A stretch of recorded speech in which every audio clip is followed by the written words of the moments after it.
listening to a Brain Stew Fresh Fright review.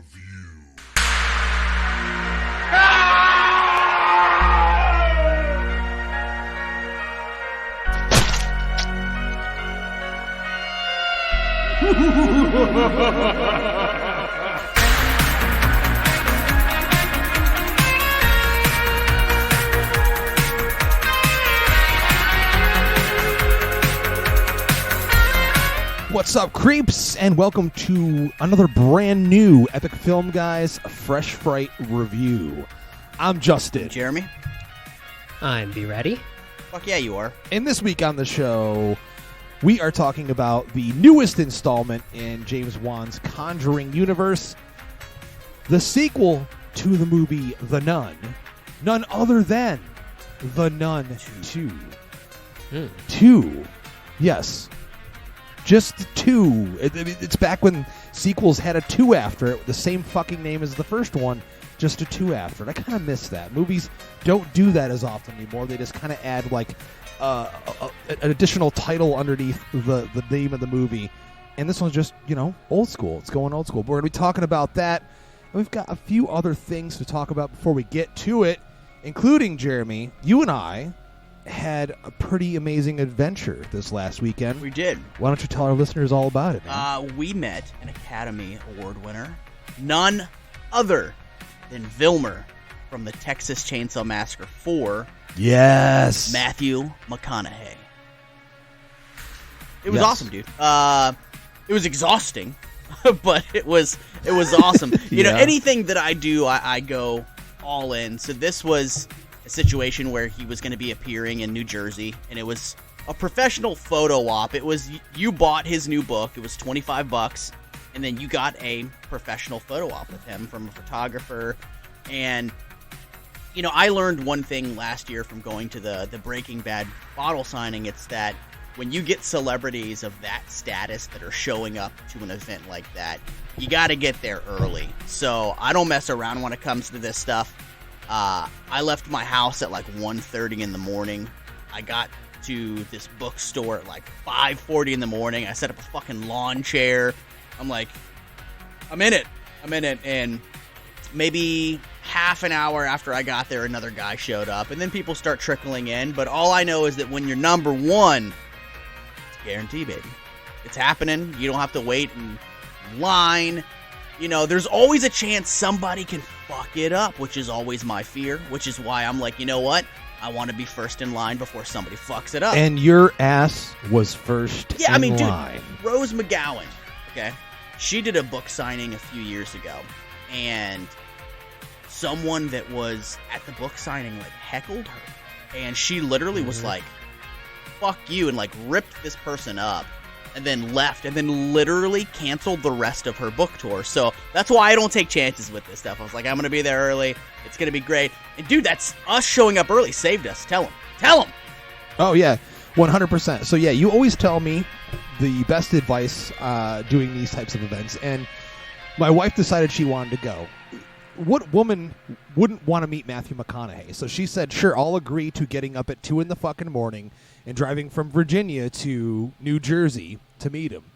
And, she kind of questioned it, and I said, listen, you don't question Jeremy with these situations. You just don't do it. So she agreed. We got there at, like, right before 7, and I walked up. You were there first. There was, like, I think 5 other people there, but you were the first person in line. And it worked out because, number one, we got brought down early, and it started to rain like fucking torrential downpour. There were there was like hundreds of people outside. Like, dude, so the professional photographer uploads the pictures like on a website, so you can look and see it. Everyone's photos, dude. These people looked like shit with Matthew McConaughey. Oh, man. They were fucking like they had fucking fallen into a lake, and then were soaked. Dude, then took their pictures with them. I'm like, oh my god, thank God we got there early and did not get rained on, because so many of these poor people. That's what happens when you want to fucking sleep in, right? You get stuck in the rain. Don't fucking sleep in. Be first. So. Well, I mean, that and as well as, our pictures turned out great. Mine, yours, my wife, we all got pictures with him. They all turned out great. He was smiling. He had energy. But, pre-show, we talked about it a little bit. He came in and you were like, he looks like dog shit. And he came out and he admitted that he hadn't slept much. He had been at, Brady, what football game was it? It was I don't follow sports Texas at all. versus Alabama, and Texas had a huge upset over Alabama.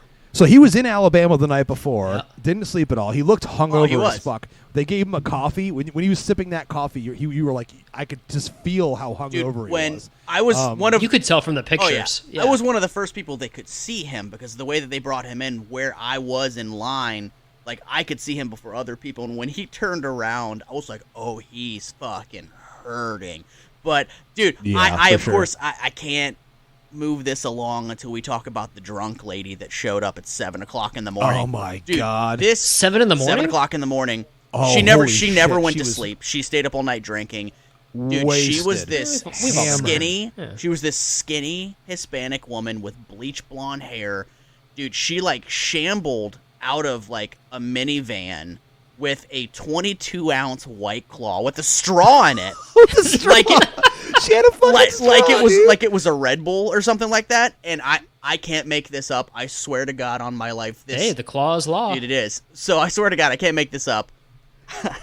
I swear this really happened, and I was so glad that Justin was there for it.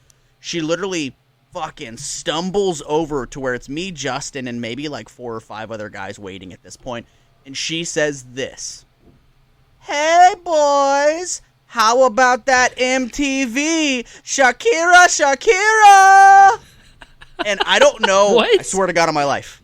That's exactly what she said. I witnessed I don't this. know what reaction she was looking for. Like, were we supposed to go, oh, yeah, like in an 80s movie or something like that, like fist pump? Like, dude, we all looked at her like, this lady's a fucking alien. It was like, dude, You she was... were supposed to start singing She Wolf by Shakira. I'm on tonight time- and my at the same hips time- don't line. I'm starting to feel it like...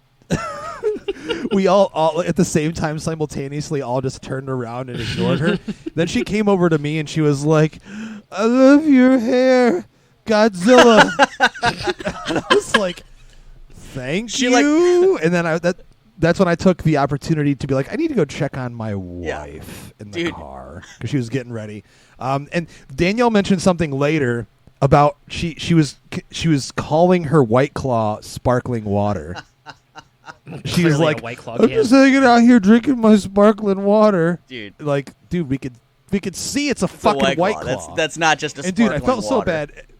We're going to move on from this, but I felt so terrible because when she got out of the car, it appeared that her I'm not boyfriend moving was on from this. I'm letting you know that right now.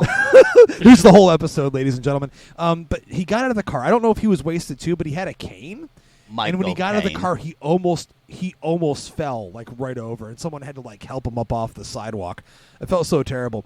But the interesting part of this story, meeting Matthew was fantastic and everything, and you have to tell the listeners what you said to him. But my wife did go through the photo ops, and everyone that got one that was listed on the site, that lady did not. She get had a to have photo gotten op. kicked. So either she they must have booted her ass. sick, passed out, or they kicked her out. I'm gonna say they probably kicked her out. Most likely. But you were literally like, I think, what, 4th person to meet so him? there were some staff members that got to meet him before me, and I asked him, yo, like, how did you guys get in front of me? I got here at 5:40. Yeah. They're like, we work here. I'm like, all right, you get the pass. That's cool. So anyway, I walk up to him, and I'm like, dude, this is going to be my only opportunity in my life, I'm sure, to meet this guy. I can't let it go without mentioning Texas Chainsaw Massacre 4 to him. So I said, Mr. McConaughey, I think it's great that you won an Academy Award, but you will always be Vilmer from Texas Chainsaw Massacre 4 to me. And he goes, oh, man. He goes, and started moving his leg up and down, making robot noises. He was like, I had that mechanical leg, man. He goes, woo. He said, man, that movie's wild. I still like that one. And and then we both were laughing. Because, like, I'm sure he was not expecting me to bring up that movie. But then for him to break into character and start doing the leg up and down, I'm like, dude. Yeah, that was that wild, made dude. fucking that crazy. made my exhaustion from all the traveling. Totally worth it. I'm like, that little moment right there is something that I'll remember forever. Yeah. It was definitely worth it. I mean, I came home and fucking crashed right out for a couple hours, but I mean, yeah, it's always worth it, man. The adventures that we take, it's always worth it to suffer a little bit for them. But he was great. But before we get to our actual review, how about Brady, that MTV Shakira? Shakira. Woo! I'm doing a sober month, and I feel like I should be mirroring that woman and having a fucking massive White Claw in front of me right now. I swear to God, dude. I mean, I'm a functioning alcoholic, openly admitted, but I don't know if I don't even know if I've ever been that drunk before. Oh, you fucking have. I've been there.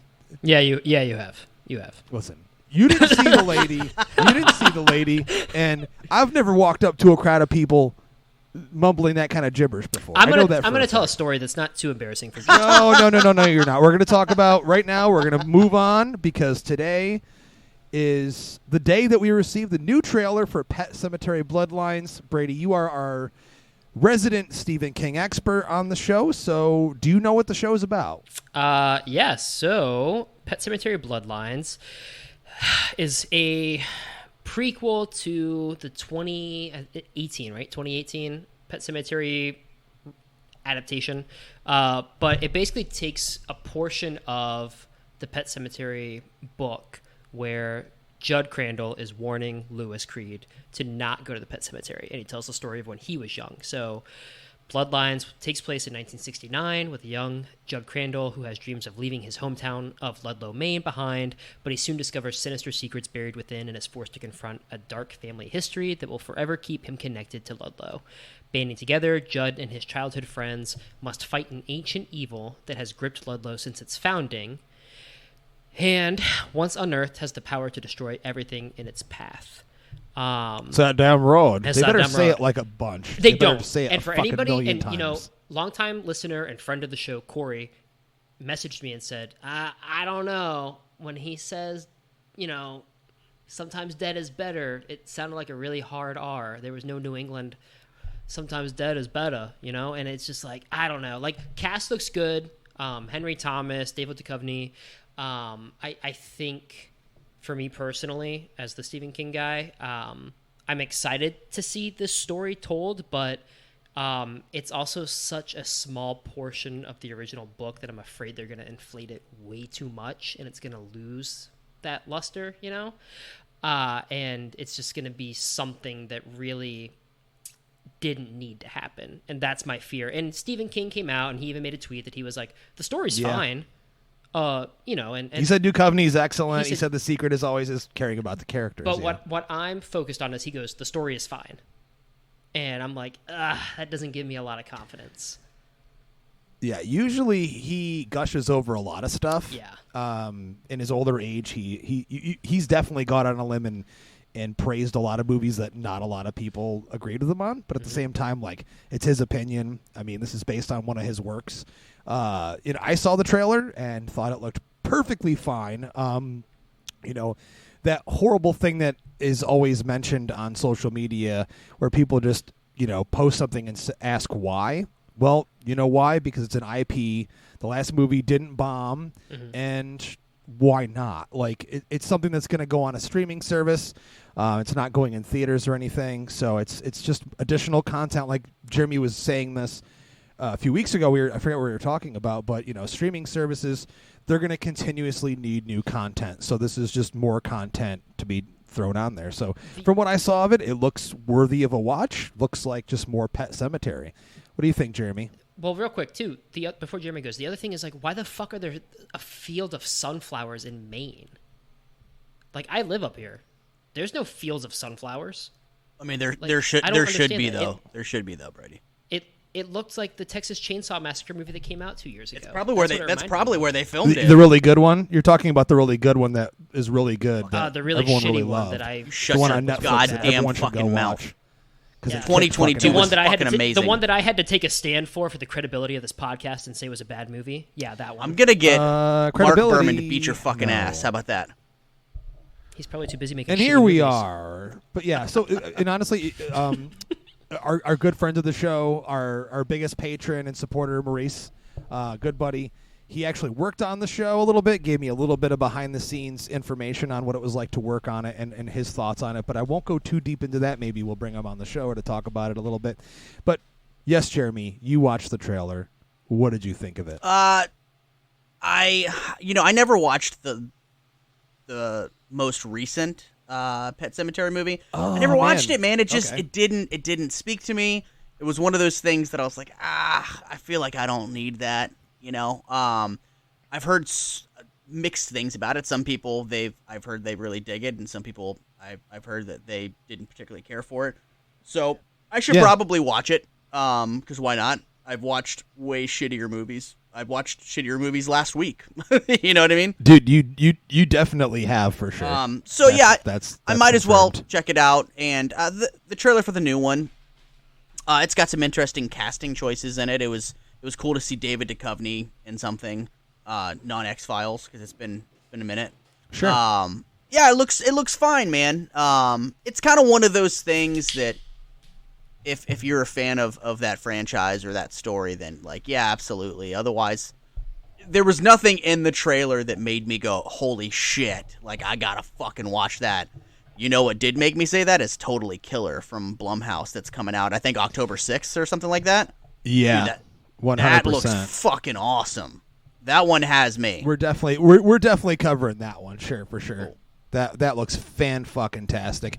Though I am a little bit, I'll make it quick, but I'm really over filmmakers trying to recapture the magic of the 80s. It just usually at this point they get it wrong, or it comes off as being super phony, super try hard. But this movie just looks like so much fun. It just looks like cast is fantastic. I love everything I saw in there, and they made the mask of the killer look exactly like fucking Max Headroom. So there's nothing more 80s than that. I was like, all right, I'm down with this immediately. And everyone, not everyone, but, a large portion of the horror fan community are like, that's the Final Girls. It's like, well, it's a similar premise, yes, but there are a lot of movies that have the same fucking premise, and it's okay that they exist because, it's just more movies. You're not required to watch it. But, yeah, that looks fantastic. I think, with Bloodlines, it's just going to be another interpretation for fans to enjoy.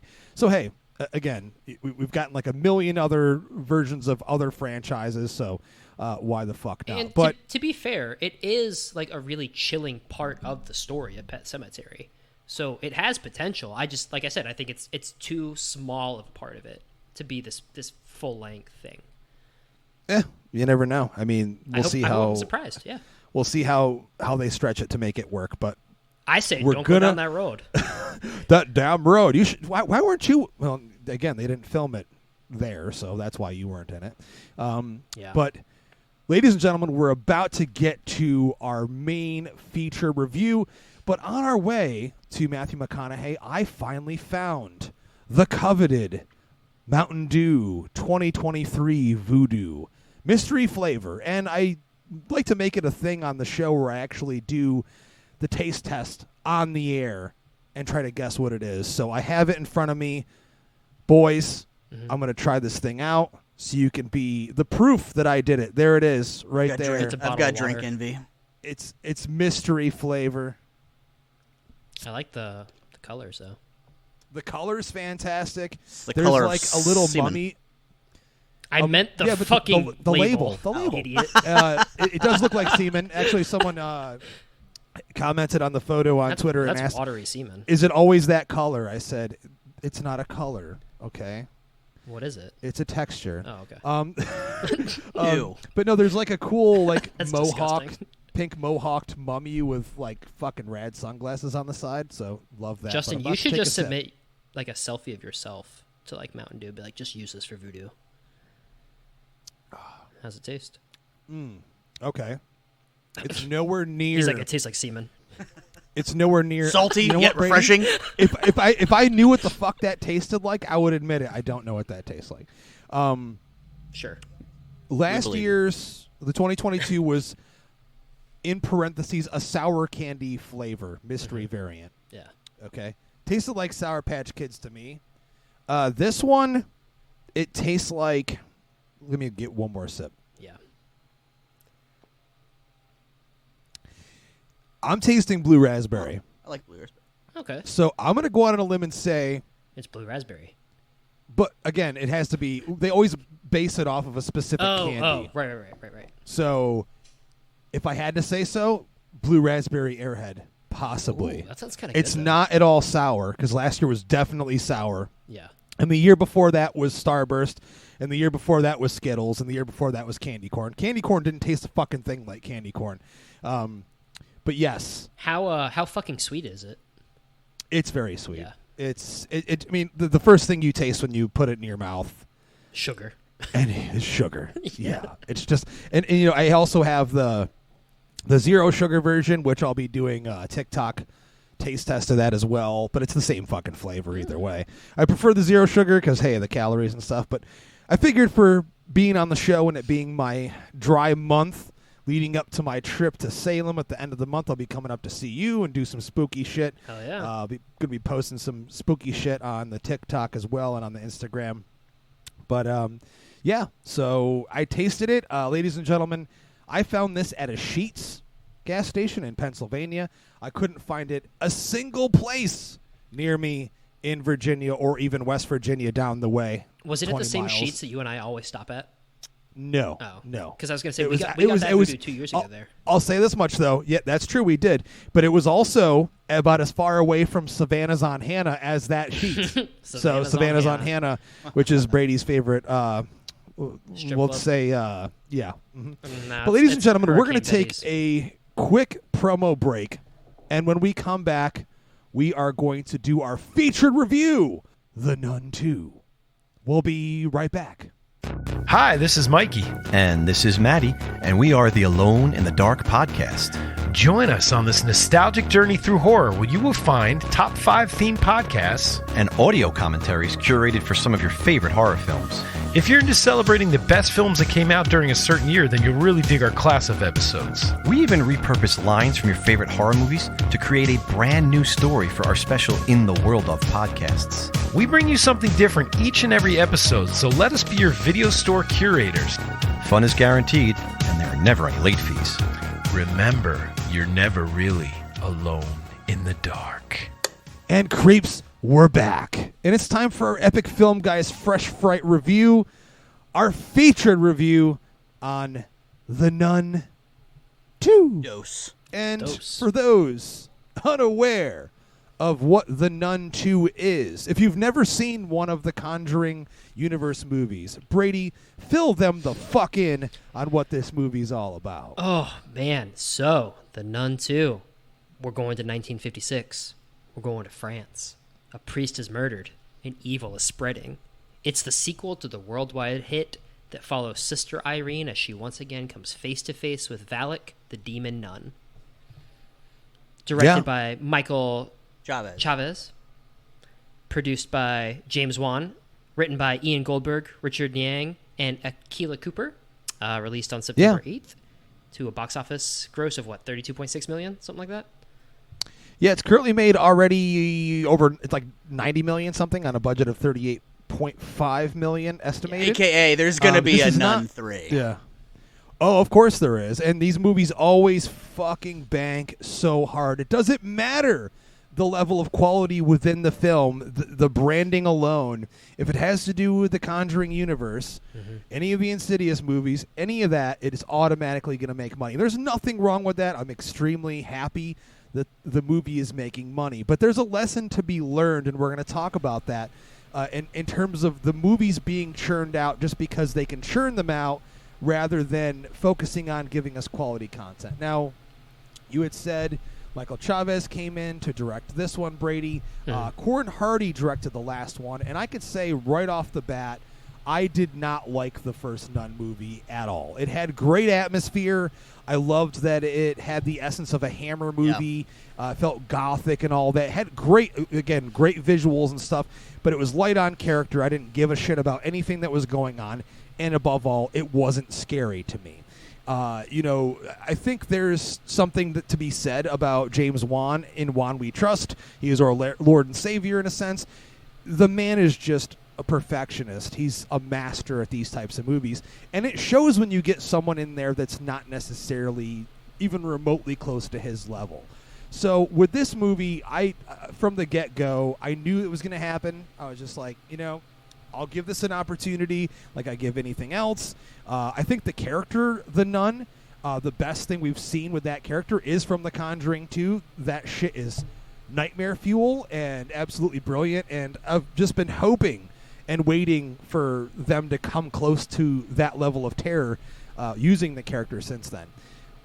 Brady, we're going to get into our initial thoughts here. I don't know anything about how you feel about the Nun movies, really. So, did you see the first one? What did you think? And what about this one? Your initial thoughts? Yeah, so I did see the first one, not in theaters, but after it was released on streaming. And similar to you, I loved the gothic vibes, loved the Hammer film-esque nature of it. I thought the visuals were great, but it was not scary. And it's like, I think there's a larger discussion to be had that, like, in the Conjuring verse movies, it seems like whenever they try to peel off these characters and make them their own franchises and their movies, like, it just doesn't do it. Like, the same thing with Annabelle. Like, nothing about that really captivated me like it did in the Conjuring movies, right? And the same thing with Valak the Nun. It's like, what they did with that in the Conjuring 2, I thought was incredible, because in the limited role that character has in that, like, where you actually see the nun, it was terrifying. And that's what scared you about that fucking movie. And then to get the nun in her own movie and not have anything live up to that, it was disappointing. So I was like, well, maybe they'll course correct, they'll fix what they did in the second one. So going into this one, I didn't have high hopes, but I was like, in the back of my mind thinking, maybe they'll surprise me. I went into it with a pretty open mind, trying not to be negative about it. I did see the trailers because they were constantly shown in the movies that we've gone to see in theaters this year. And so, yeah, I mean, we can get into my review after we go into your initial thoughts, but like, I came away from it just feeling, again, like such a letdown in terms of what this character has been and what it can be, and how they just can't get those things to coexist. It's like, it's all there for you. Like, I'm tired of every scene in the background, the nun is there, right? And then when it comes time to show really scary things that the nun could be impactful, she's not there. And I felt like the movie, for a movie called The Nun II, to have the nun missing from the most, for the majority of the movie, impactful parts Jason of Goes the movie, to Hell, including it was Jason Goes to Hell, including the For final, real. including For the real. final act. I was like, this is such a disappointing entry. Like, what the hell are you doing? So those were my initial thoughts. Jeremy. Yeah, Jeremy, I'll throw it to you. I was just going to say something real quick before I do. There's something as well when you mentioned the Conjuring verse, Brady, that doesn't make any sense to me. It's that there is this universe where all these characters can exist, and they're not doing anything with them in order to make them coexist, to make it connected, to weave together an interesting world of characters where, you know what I mean? Like, it doesn't seem like each movie's building towards something. They're just existing, they're starting and ending, and that's it. There's no through and through with this stuff that's going to build to something The only better. connective thread is the Warrens. You know what I mean? Yep. That's the only thing. So it's surprising to me that Michael Chavez got to direct this movie, considering how panned and hated his Conjuring 3 was. Like, I don't know anybody that watched that movie that went, fuck, that was great. Like literally no one. I mean, I'll say this, not to cut you off. His film before that, The Curse of La Llorona, I loved that movie. I thought it was fantastic. That was, agreed. I thought it was superior. That was my next statement, is that, you know what? But at least The Curse of La Llorona was super, super solid. I'm going to be honest with you. I feel like, not including this one, because I'll save my thoughts for this for a minute, but before The Nun II, there was only 2 Conjuring spin-off movies that I feel like were really fucking good. That was Annabelle Creation. I thought it was fucking terrifying and awesome. Yes. And then 100%. The Curse of La Llorona. The other spin-offs have just not been... I don't think any of them have been... I mean, well, The Conjuring 3 was just a bad movie. But The other ones, not directed by James Wan, have not been great outside of those two. So going into this one, I was hopeful for it because I did like the first Nun movie. It felt like an old school Hammer horror film. I liked what they were setting up with it. I didn't love it. I didn't walk away going, fuck, I love the first Nun movie. But I walked away like, that was fun. That was fine. So this one I was like, I just want to have fun with it. And I just want it to be solid. And I can tell you that when the movie started, I was like, fuck. All right. Like, I feel like it started really strong. I don't know if you guys felt the same way about it. And I'll tell you one other thing. Okay, well, that's how I felt. I felt like it started super strong. No. And I tell you another thing that at least this has my respect for it is that this movie gives no shits about killing kids. And I'm like, you know what? I'm with it. Yeah. Any movie that unapologetically just offs kids on screen, I'm with that. I did feel like it started strong. It also really, really felt like there were several writers involved because the tone and consistency throughout it kind of changed, and you could tell that they were really trying to streamline the story to where they didn't take their time with it. Like literally, it was like no time at all before there was this head priest that was like talking to was it Tessa Farmiga? Oh. Yes. And I just started playing on my phone. Tessa Farmiga. It wasted no time to be like, you have to go stop the nun. And then the funny part is that she was like, I won't do it. And they're like, well, you got to go do it. And she was like, I'll do it. Like, it was fucking hilarious. With the exact same expression on her face. I'll say this much about her, and I love her and everything else. But did either of you notice that she literally had the same deer in headlights expression throughout the entire fucking movie for every single emotion she was supposed to be projecting as an actor? Even when I swear to God, it was like burning. She was all wide-eyed with her mouth wide open, whether she was supposed to be frightened or confused or saddened or whatever it may be. She didn't have any range of emotions in her performance, I felt, at all, which is very unlike her because from other stuff I've seen her in, she's fantastic. I don't know if she knew what movie she was supposed to be in. The tone here, to me, is slightly less campy for sure than the first Nun movie. Mm-hmm. It's trying to take itself a little bit more seriously, and sometimes that comes off as inadvertently silly. But in terms of like my initial thoughts on the movie, I do think, Jeremy, I liked the opening a little bit. I think like the unfortunate part about these movies for us and anyone that goes to see them that has any kind of sense, and this is no offense to anyone that just is a mainstream normal GA moviegoer that doesn't care, but we've seen most of this shit before in other movies, and we've seen it done way better. And so for me at least, when I go into these, I'm like, okay, listen, I know characters are going to be light, which they were here again. I know that we're going to have very few moments that are going to connect us to those characters where we care about them. This movie did that. But I just want to be impressed. I want to be shown something I've never seen before. If you're going to be relying on jump scares, or basically, in a sense, revolving your entire fucking movie around the jump scares, at least make the jump scares effective. At least make them innovative. Make them something different and fresh. And unfortunately, this is just more of the same. It's more of the same shit we've seen before. And I like Chavez. I like what he's done in his first Conjuring movie, which apparently Juan came out recently and said that it's actually not part of the universe, which is strange. But anyways, because I'm pretty sure they marketed it as one, yeah. but you can tell the difference when a James Wan versus a Chavez handles a jump scare sequence, because there's a difference in the build-up and the suspense. And I'm not here to dog on Chavez. I mean, it's not just his, when it comes down to the faults in the movie, it's not just him. It's a whole team effort. But overall, I just found the movie to be just kind of like the same old thing, good visuals, great production design, acting is decent throughout.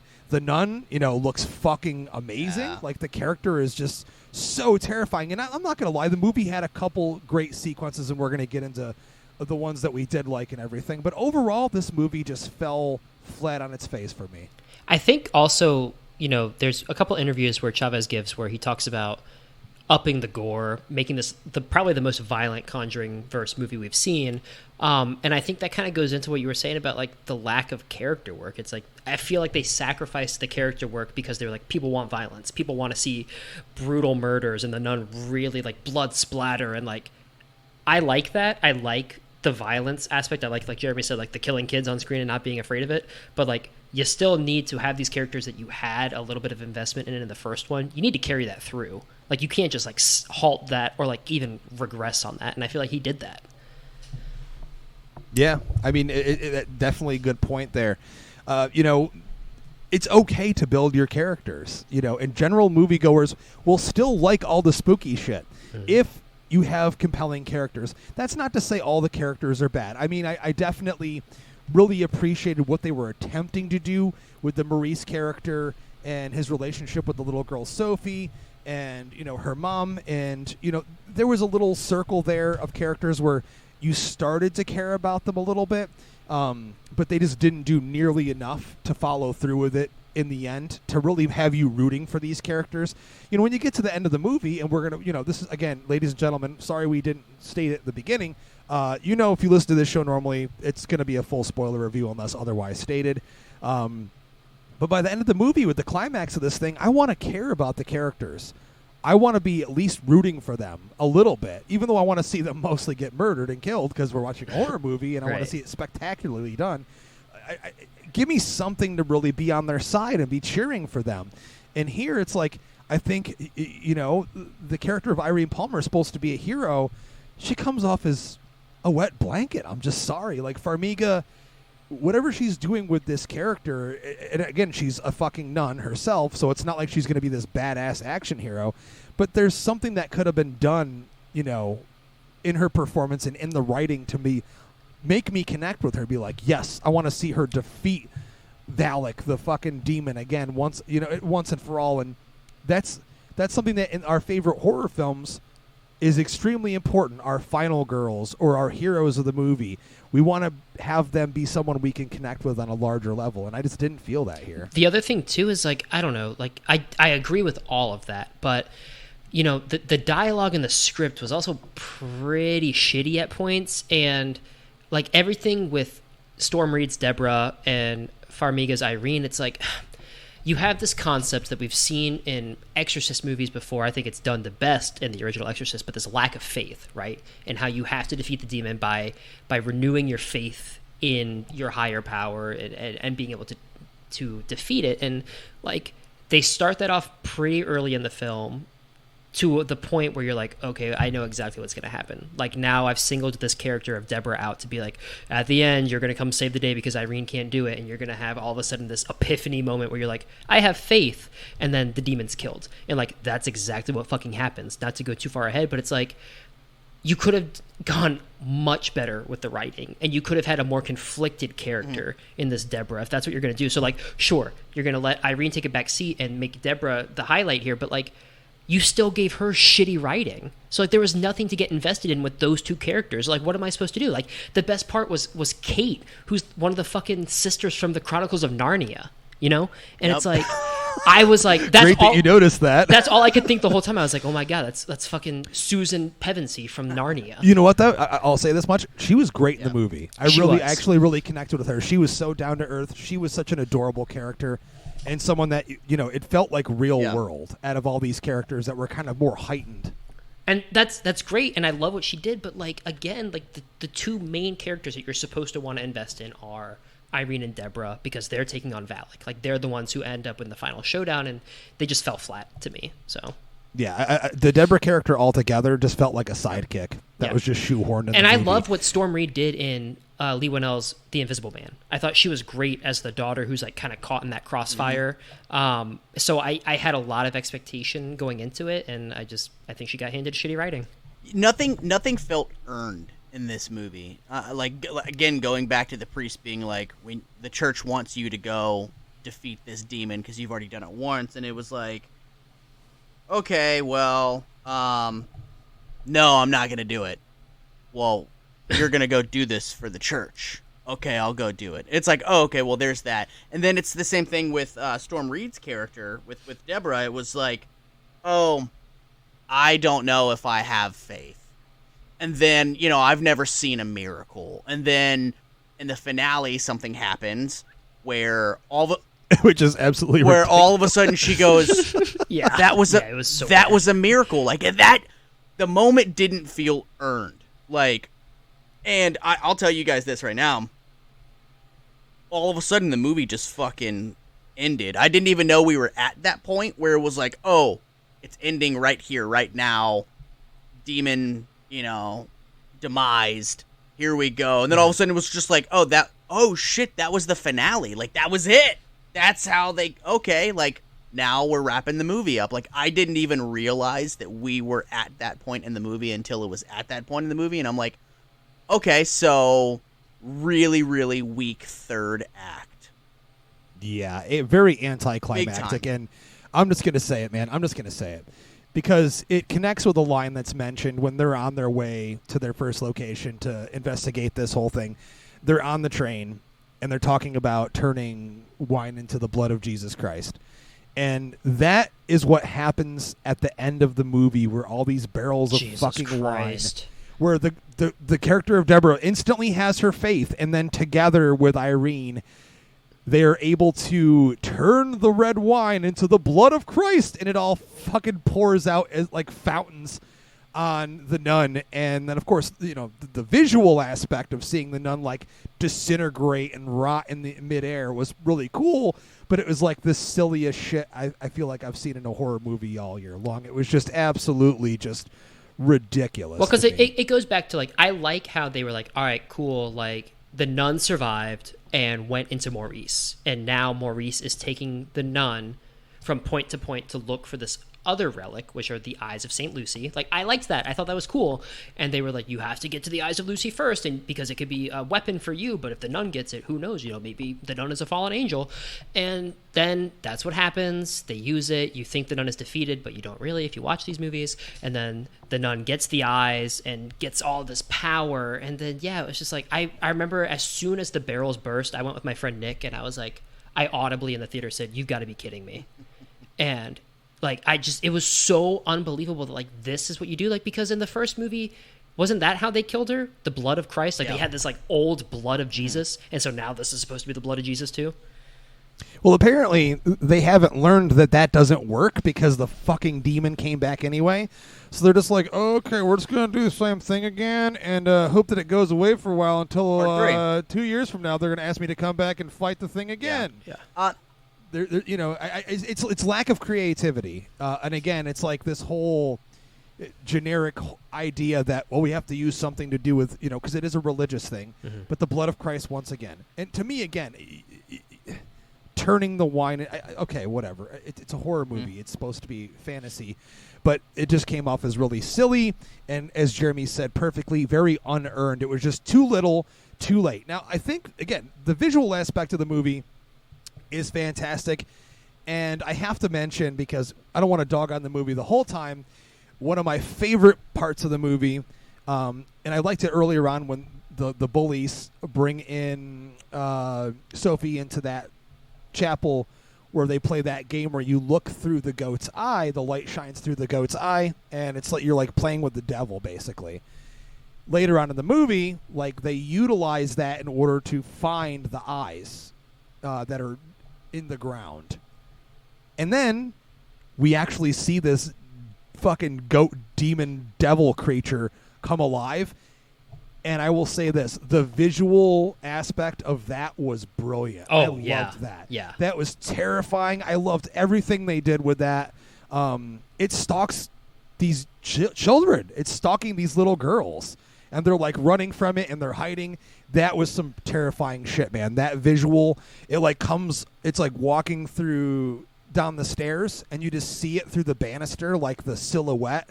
Just great work there. Of course, this is all a given when you're going to do one of these movies. You have to be able to get the visual aspect correct, but they really nailed that. I was really impressed with that. Oh yeah, when it's like crawling down the stairs towards them, and you're like racing to the doorway, I was like, okay, this is actually what I needed the entire movie. It was by far and away the scariest thing in the entire movie was that goat monster. Like, give me a fucking movie with just that goat monster.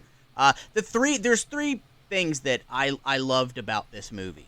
One was the goat monster that we just talked about. Like, I thought it looked terrifying. The sound design was incredible. So I guess four things. So the goat monster, the sound design was incredible. Whoever did that was fantastic. The action set pieces, man, there were some really fucking great action set pieces throughout. This church that the film is or the school that the film is taking place in. Like, there was a lot of really, really cool movie sets and things happening in them and action set pieces that were great. And there were some great shots of Bonnie Aaron as the nun. Oh, yeah, for sure. I like that they made the nun even more malevolent in this one. I specifically love the shot where it was like she was like projected like really huge over some characters and then came back down to normal size. It totally gave me some Freddy Krueger vibes. I dug it. I also like that they were like, let's make the nun scarier. So now all of her teeth are just like fangs and blood covered. Like, you know what's kind of crazy that I just thought of? Does this mean that Chavez has directed the most Conjuring movies? Well, like I said, Curse is not considered one, technically. So that would still give him two. Two. Yeah. No, Juan did the first two. All right, so he's tied. Yeah, he's tied. Well, Juan just said that so he still had the title. He was like, no, you know what? I don't know. This whole time we thought that Curse was included again. It felt like one. I liked that movie a lot. But anyways, all those things, Jeremy, I agree. The main issue with that is, like I just said a few moments ago, the visual is a given. Like, you have to be able to get that. Like, that's the easiest part, I think. So I just wish that they would do something with the character of the nun. Brady, you said it perfectly. The nun is barely in the movie. 2 minutes and 57 seconds. It's like, oh my God, you actually counted it? Holy I shit. looked it up. Okay. Valak only appears in her nun form for a total of 2 minutes and 57 seconds. And there's nothing wrong with with them skimping on the nun and making it more special when you see her, but they rely so much on the character of Maurice and when he's possessed and stuff, which I saw a lot more of. And he's fine doing that, but if I'm going to the movies to see a movie called The fucking Nun II, I want to see more of the fucking nun. Mm-hmm. And I want to see you doing something more with the character. Yes, less is better. I know, Jaws, that whole thing. Sure. Sometimes it's better. Yeah. It depends on what it is and the context of how they're using the character. And here I just did not feel like the character was utilized well at all. I will say this. I hope Bonnie Aarons receives more money. She deserves it. She is the face of that character. I heard recently that, she was like, when I signed up for this, she probably got a shit deal. Yeah. But now that character is an icon. Just like Pennywise, just like any other horror icon. Like, people dress up like the nun. It's massive, People have it tattooed on them. There's tons of merchandise. Hopefully she gets a better deal on that. And before I forget, I have to say I did love something a lot about this movie. And it was Marco Beltrami's fucking god tier score. Holy shit! It was great, dude. Oh my God, dude. This guy is literally top 5 modern composers that do horror. And ladies and gentlemen, I'm not sure if you agree with me or not. Christopher Landon is directing the next Scream. We should get him to listen to bring back Marco Beltrami to that franchise, because what he built with Wes Craven in those movies, because the first Scream was his first ever horror score, and it's still a classic. And I would just love to see that personality that he built with Wes Craven for those movies come back, because what he did here, dude, it's not to go unnoticed. It was fan-fucking-tastic. This movie would have been a few levels lower in terms of how shit it was without that score. He just elevated it to a level where it was just so much better than it actually deserved to be. Yeah, I know. What was it? Joseph Bashara was supposed to be the one who did it, and then he just didn't sign on for it, so they went with Beltrami. And I think like that's pretty incredible. If you're like, all right, well, my backup is Beltrami, and like for him to knock it out of the park, yeah. Like I this is a score that I feel like has been lacking all year. Like I feel like every horror movie we've gotten, for the most part, or not everyone, but 90%, has this year has just not had a great score to go along with it. And I go back to Insidious. The last one we watched, 5, where it's like there was virtually no score in that one, and so it was really nice to be able to enjoy the parts of this movie with the score that you're supposed to. Like you're invested in the moment because of that score. Whatever happened with the characters, whatever happened with the lack of the nun, the score was still there, and that was consistent. So that was nice.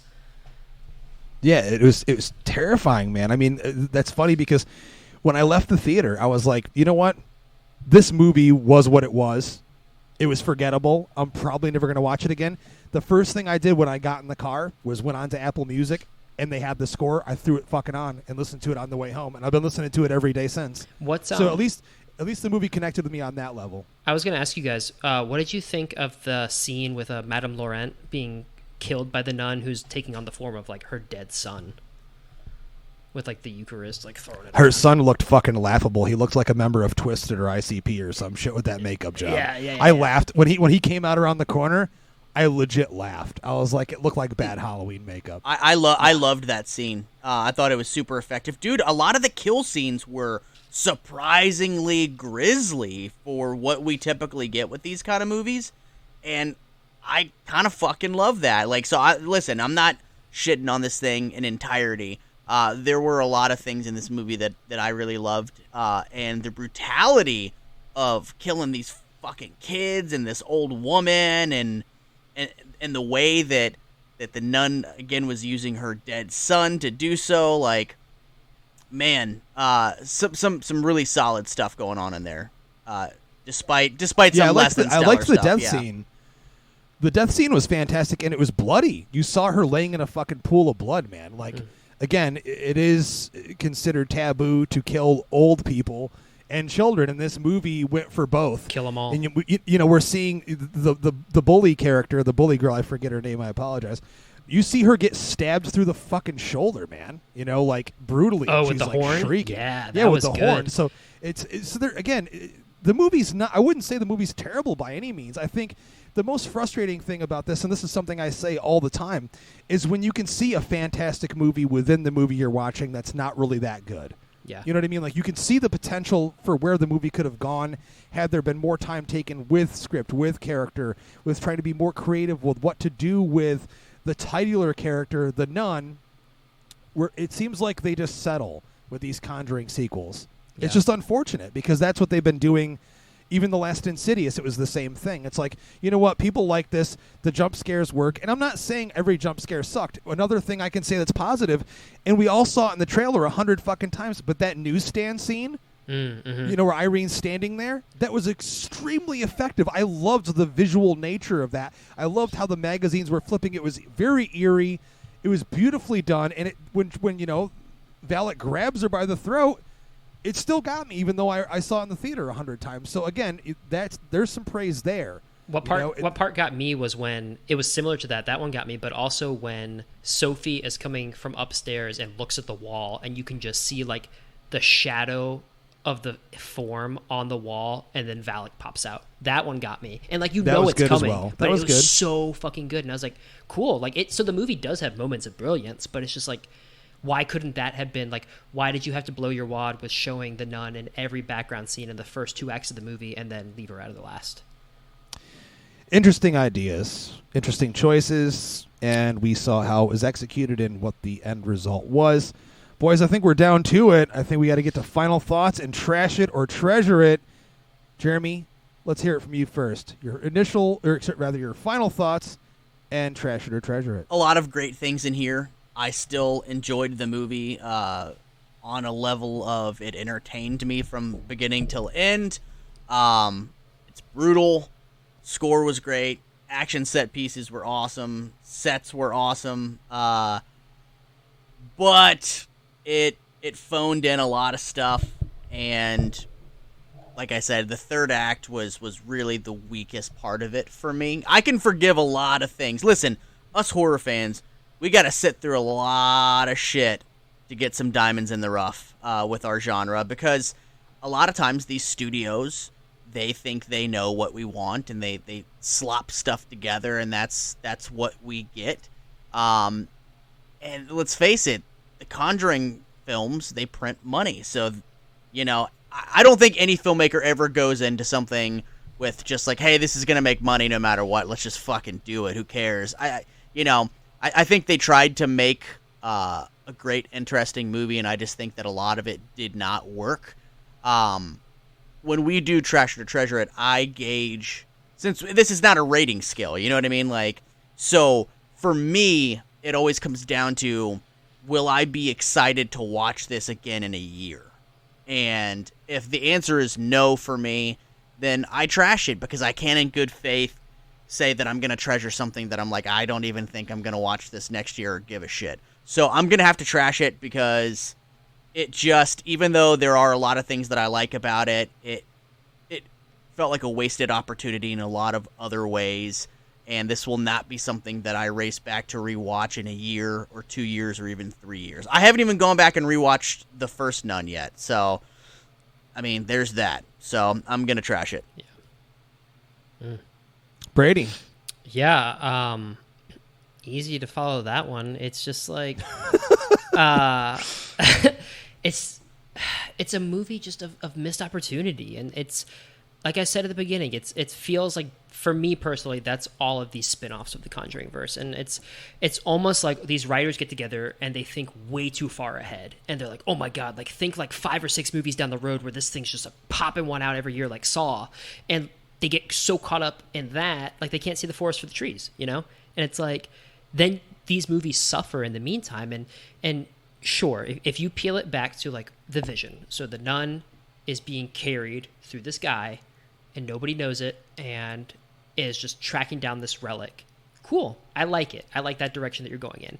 But the execution was so piss poor due to writing, due to direction, and you're relying so much on uber violence and gore in the type of movies that don't really have that beforehand. Like, it felt so different. It felt so detached from what it's supposed to be. And the lack of the nun really just put the nail in the coffin for me. And I, similar to Jeremy, if I cannot in good conscience recommend somebody to go watch this movie, that's a trash it for me automatically. And like, I can't recommend anybody to go see. Trash. I can't tell anybody, yeah, you should go see this. Like, I've told everybody that will listen before this podcast, like, do not go see this movie. Like, do not waste your money on it. Like, it's not good. Like, I like to champion horror. I like to say go out and support horror, but like this one just for me felt like a waste of money. Yeah, I would still tell someone that would be interested in it to see it, but I'll follow lock and step with you though. I mean, I'm definitely going to trash this. Much like Jeremy, I admire everything he mentioned in terms of the action set pieces, the production design. The nun fucking rocks, dude. The character of the nun is fucking great. The character of the nun is great. I just wish, as a moviegoer, that they would do something more interesting with the character, rather than just have it floating around in the background the entire time. Like I want to know more about the character. I think they're, not to say an origin story, but there's just something you can do to make it more interesting, and hopefully eventually they'll get that. Like I said, the most terrifying scene with the character of the nun is still from The Conjuring 2. And we know that James Wan will likely never come back and touch one of these things again. You know, he's off doing Aquaman 2. Maybe he's going to take a break after that, after what Warner Brothers put him through. Poor guy. But no, the movie had an amazing score, everything that you would expect from one of these movies. And in the end, the movie just suffers from more of the same. A movie that revolves around generic jump scares. And there's nothing wrong with jump scares at all. I just think that they need to be effective, well-placed, well-timed, and make sense within the context of the movie itself. So, there's just too much bad compared to how much good is in the movie, so I have to trash the movie. But if you're still interested in seeing it, we would definitely say do that if you want to see a sequel to The Nun, which already wasn't a very good movie in my opinion. But again, from the Conjuring verse, just more of the same, ladies and gentlemen. That is our Fresh Fright review on The Nun II. Let us know if you saw the movie, what you thought of the movie in the post on which social media website you're seeing this on. And let us know what you think of the episode. Let us know what you think of the show. Feel free to head on over to iTunes or Spotify and leave us a 5-star review. And also, we're all over the net on social media at Epic Film Guys, Twitter, Instagram, Facebook, TikTok, literally everywhere. Thanks so much for listening. We love you, and we can't wait to give you more rad shit for spooky season. Guys, any final words? Hey, boys, how about that MTV? Shakira, Shakira! That's right, baby. I'm Justin. I'm Jeremy. I'm Be Ready. And as always, we like to ask you to keep it